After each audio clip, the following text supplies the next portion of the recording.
morning. It's a privilege to be with you at this time of the morning. Sorry that we're not in Silk's restaurant or wherever you are in Melbourne or Brisbane or Canberra.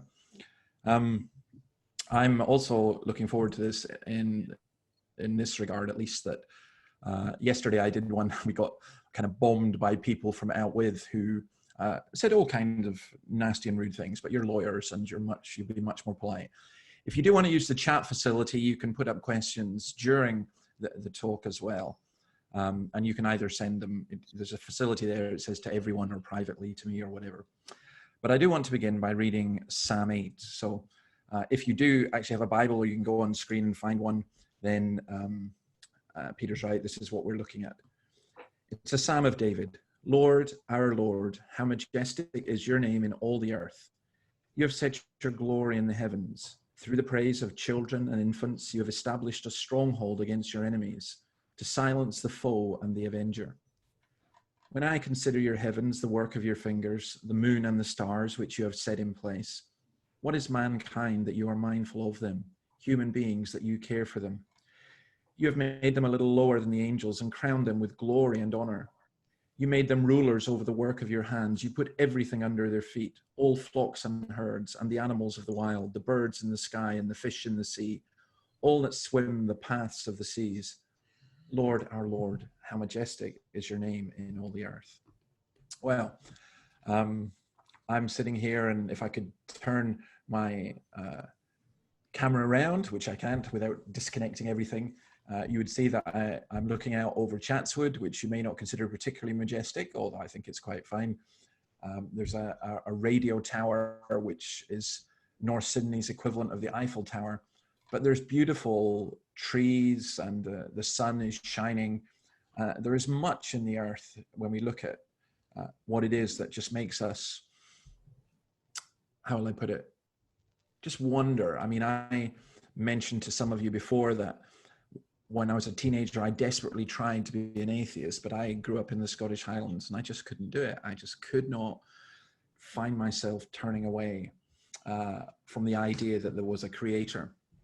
Now, this psalm or this talk as well is a follow-up to the idea of what is humanity. Martin Luther King in the 1950s had a very famous sermon called What is Man? And in it, he talks from this psalm about human beings are above the animals, but below the angels. And that's an interesting, shall we put it, view. There are some people who think that humanity is the epitome, the very height of all creation, except they wouldn't use the term creation. We're at the top of the evolutionary tree. Well, I want to think about it in this way. I want to think about it in terms of not just what is humanity, but who is God. So that's how he begins, because we define who we are in terms often of relation to other people or other beings. And what this song tells us is that children and infants praise the God of the universe. His glory is above the heavens, yet he can be praised in the nursery. And it's interesting because it says that this confounds the foe and the avenger. David himself was experiencing powerlessness and weakness. And I think one of the problems with the current situation that we face with regards to this tiny little virus is how powerless and weak the powerful and supposedly strong are. He thought about it at night. He thought about it a lot. He wondered where he was at. I mean, some of us in a kind of semi-lockdown that we're here in Australia, it depends where you are. It does appear to me that each governor is trying to outdo the other in seeing how strict they can be. But I think we're basically in a kind of lockdown, and it does give us time to contemplate and think. I hope that we're not just watching Netflix. In Matthew 21:16, the disciples say to Jesus, "Do you hear what these children are saying?" They were praising him. "Yes," replied Jesus, "but have you never read, from the lips of children and infants you have ordained praise?" It's interesting that often it was the children who recognized who Jesus was more than the disciples. So God is seen in terms of his creation. Romans 1 tells us that. It's magnificent. But then the question becomes of what is man? There's an old Scottish preacher in the 19th century called Thomas Chalmers, who wrote a book, this is in the 19th century, called Astronomical Discourses, in which he speculated about the possibility of life on other planets. See, the church is always ahead of the game. I wish.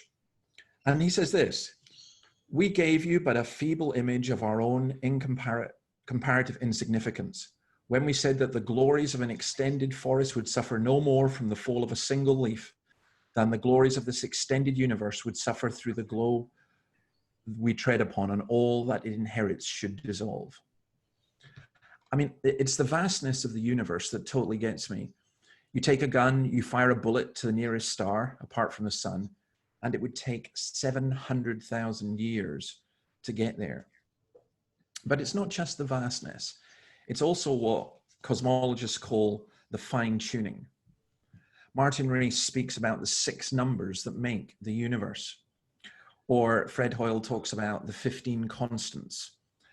Fred Hoyle says this. Now remember, Fred Hoyle is an atheist. Fred Hoyle is was one of the top scientists in the world. He says, a common sense interpretation of the facts suggests that a super intellect has monkeyed with physics as well as with chemistry and biology, and that there are no blind forces worth speaking about in nature. The numbers one calculates from the facts seem to me so overwhelming as to put this conclusion almost beyond question. Now, when Hoyle discovered the radiation behind the background radiation behind the Big Bang, he was devastated by this because he's an atheist. And up until that point, he largely believed in the randomness of the universe. But the constants, such as, for example, the property of carbon or gravity, the constants are such that if they were tweaked at all, then the universe could not exist. It would either implode or explode. And what Hoyle is talking about in the numbers, perhaps if I gave you this illustration, which I heard, the chances of it being right are 10 to the power of, and the number of zeros that are needed to that, after that, are such that there are more than there are atoms in the universe. It's such an astronomical number. The way of it describing it is this. Imagine that you took a coin, a penny coin, and you were in, let's say, Texas. And from Texas, you built a tower of penny coins all the way to the moon and back, 186,000 miles. And then you covered the whole of Texas in that way and did exactly the same. And then you covered the whole of the United States, including Alaska, and did exactly the same. You then took one of those billions upon trillions upon billions of coins and marked it with a pink pen. You then randomly inserted that back into these coins that were going all the way to the moon and back. You then took a child and blindfolded them.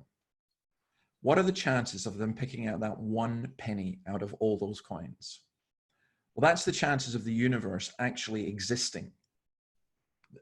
The greatest question is not really why do we exist? The greatest question is how do we exist at all? And I think long before we discovered this in terms of science, that the psalmist was looking around and saying, this is incredible, and it is. Humankind is dwarfed by the universe, and the psalmist was aware of that. And yet humankind is taken up by the Lord, given glory, and made in one sense a master of creation. We are to subdue the earth. We are to steward it. We are to take care of it. Now, that question about what is humanity is asked in different ways. So Psalm 144, verse 3, O Lord, what is man that you care for him, the son of man that you think of him? Or Job 7:17, what is man that you make so much of him, that you give him so much attention? Or Job 25:6, how much less man who is but a maggot, a son of man who is only a worm? Now, here's the problem, or not problem, but for me, the good thing. There is a worldview which says that human beings are just chemicals. So we are a blob of carbon floating from one meaningless existence to another, as Bertrand Russell would say. I remember speaking at a book event in Chelmsford in England. And at the end, one man stood up and he asked, who do you think you are? And I said, well, what do you mean? You know, I'm a Scottish Presbyterian minister. Is that what you're trying to say? He said, no, that too. But he was an atheist, and I knew that because he had a big shirt with an A on it to remind him of what he was. And it was quite funny, actually. He then said, no, there are 6 billion people on this earth, and this earth is just tiny. Oh, I said, oh, you're talking about the insignificance of man. I said, well, you know, in your worldview, I'm nothing. I'm just carbon. I'm just chemicals. And once I die, you know, I go back to being chemicals. And anyway, the whole earth is going to disappear. That's it. But in the Christian worldview, it's very, very different. In the Christian worldview, we see ourselves as being made in the image of God. The universe is not meaningless and empty. Isaiah 45:18 says this. This is what the Lord says. He who created the heavens, he is God. He who fashioned and made the earth, he founded it. He did not create it to be empty, but formed it to be inhabited. He says, I am the Lord, and there is no other. We are given stewardship of the earth, and there are lots of implications in that. Again, this is kind of summarizing what I've said in previous talks as we looked at Genesis 1-3. But the other thing in terms of identity, human beings, and I think this is very important.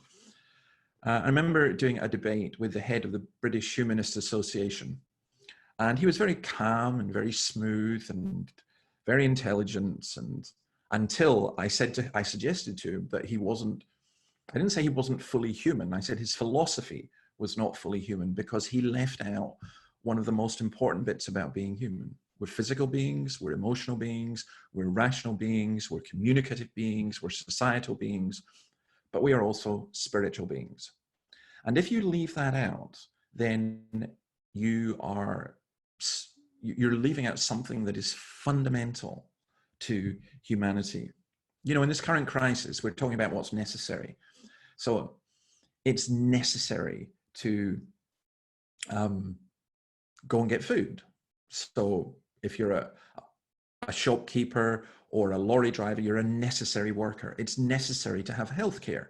You're a necessary worker if you're a doctor or a nurse. I guess it's necessary for the economy to keep running. So you're a necessary worker if you're running a business. But it's interesting that the Australian government has decreed that clergy are necessary workers. When that was done in the United Kingdom, the Humanist Society went berserk and complained about it.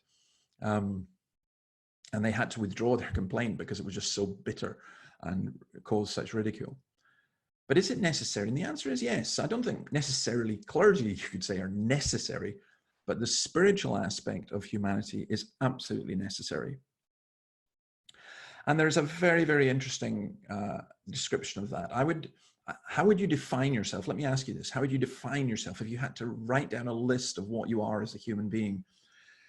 Some people define themselves by their sexuality, some by their nationality, some by their family. I think I would define myself in this way, that I'm a human being made in the image of God, and as a Christian, I am in Christ. Hebrews 2 says this, he must reign until he has put all his enemies under his feet. The last enemy to be destroyed is death, for he has put everything under his feet. God placed all things under his feet and appointed him to be head over everything for the church. The psalmist speaks of that. He talks of this being this great universe created by God, and yet everything is under the feet of God. And we as human beings are made in the image of God. I think that's a far grander version. I think that's a much more humane view of humanity. I'm not sure that any religion, and certainly not secularism, comes anywhere near that grand view. And that's why for me, just maybe to finish this, in this crisis, you know, people being very utilitarian, talking about, well, if we crash the economy, it will cause so many deaths. And if we don't crash the economy, it will cause so many deaths because of the virus, and trying to work it out in that way. I think every human death is a tragedy. Doesn't matter the age, doesn't matter the person. because every human being is made in the image of God. I think without that philosophy, it has enormous practical implications, both for our own personal lives and our corporate life. Okay, we are fearfully and wonderfully made. We're going to look at that next week from Psalm 139. But for this week, I think that's me just about done. And if you've got any questions and comments, I think we'll go for that. All right, Dave. Okay. Thanks so much.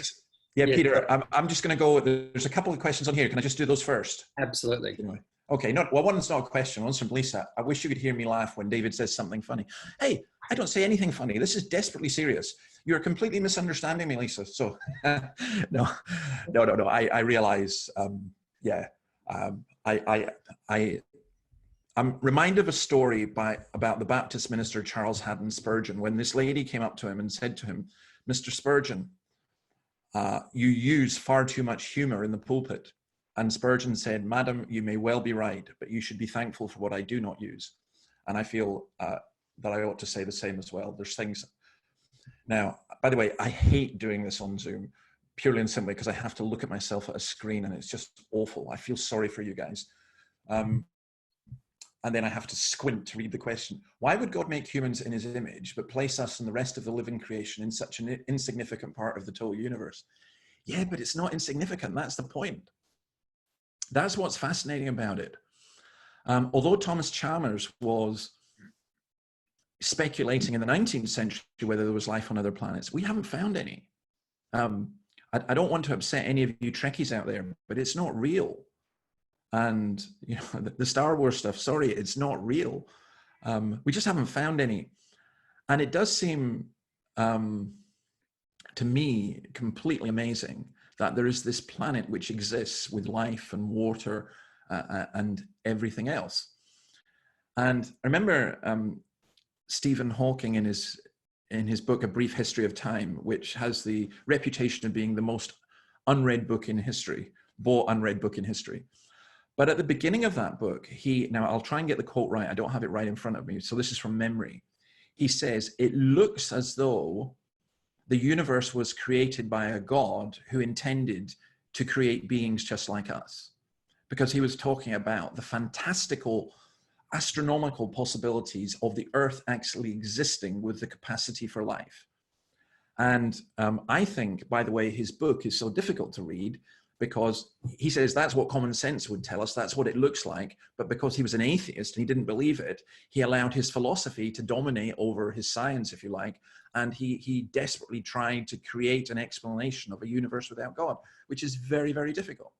So I don't agree that this is insignificant. I think in the eyes of the world, if I put it that way, in the eyes of a secularist atheist, yes, it is insignificant. But in the eyes of a Christian, this is very significant. Peter, you got anything else? Yeah, I've got some great questions coming through here. How about this one? David, do you think that believing that we are made in the image of God is a necessary precondition for recognizing human dignity? And a follow-up question, is there any other belief system that explains human dignity that you know of? And we had another question along similar lines. Okay. It's not, okay, let me be careful how I answer this. I think there are people who believe in human dignity, but who do not have an adequate reason or philosophical framework for believing in human dignity. Because at the end of the day, if your belief, your philosophical belief is just that we are chemicals, then fundamentally, there is no difference between you and a cockroach. And, it's interesting. I'm reading a book just now, just an amazing book about, I think it's called One Blood, about the history of Christianity amongst the indigenous peoples in Australia. And to be honest, in general, the European settlers treated the indigenous people appallingly, including some within the church. But those missionaries in particular who sought to help the indigenous people did so on the basis they believed that all human beings were made in the image of God.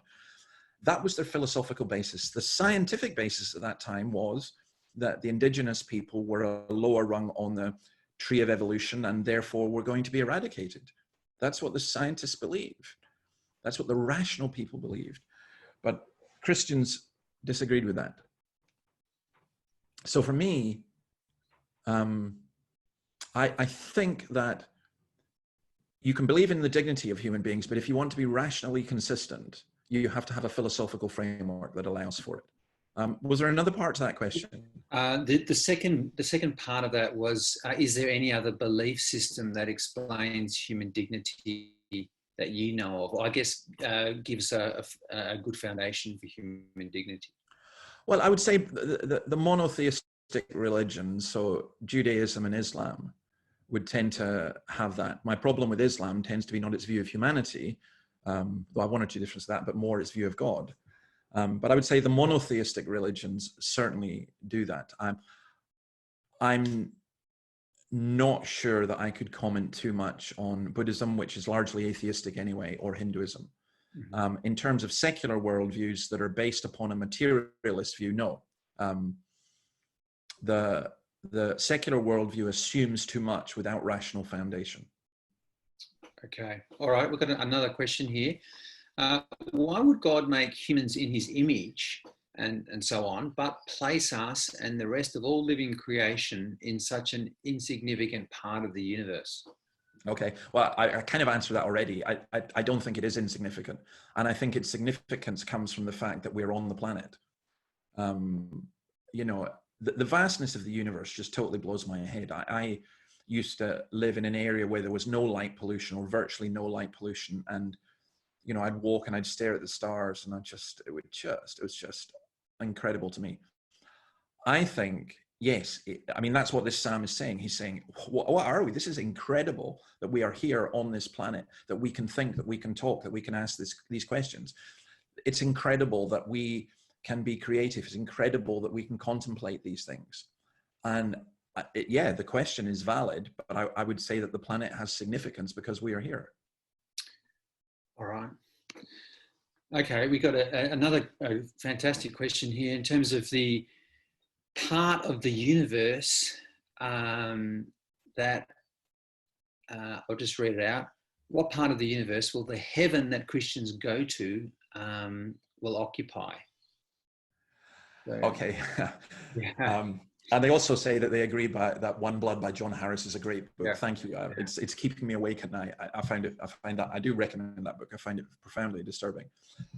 I think that the difficulty with the question is it seems to be presupposing what I would call a tripartite view of the universe. There's heaven above, there's earth, and there's hell beneath. Now, actually, the Bible doesn't teach that, and I'm not sure that any Christian theologian has ever believed it.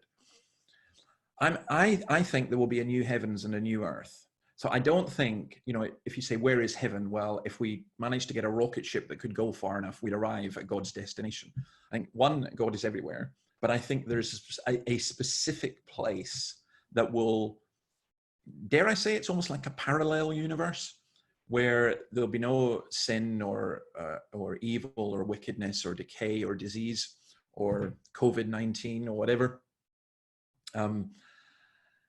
And the Bible talks about the heavens and the earth being recreated.